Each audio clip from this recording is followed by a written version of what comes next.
এই কাজে যাওয়ার উদ্দেশ্য ঘর থেকে বাইর হয়েছি, কিন্তু অনেক স্নো চতুর্দিকে।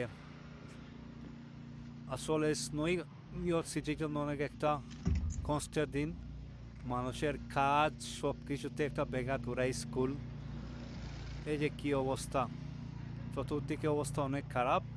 আর এদিকে মানুষে ক্লিন করতেছে, এই যে চতুর্দিকে অনেক ক্লিন করতেছে সবার বাড়িঘরের সামন। কারণ এখানে যদি কেউ যদি অ্যাক্সিডেন্টলি পড়ে আর যদি কেউ যদি ক্লিন না করে, তাহলে ওদেরকে অনেক, আর যদি লোকের কিছু হয় তাহলে অনেক ফাইন হবে।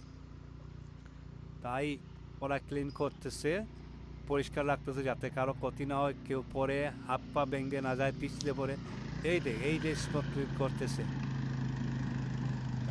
দেখে যে আমার ভাই আয় দিতেছে,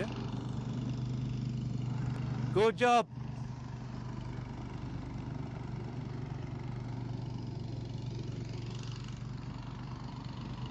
অনেক ঠান্ডা, -10 চলতেছে আজকে। এই যে ওর বাবা শিখাচ্ছে ছেলেকে, উনি একজন আরবিয়ান, ওনার বাসা এইটা, কীভাবে ক্লিন করতে হয়।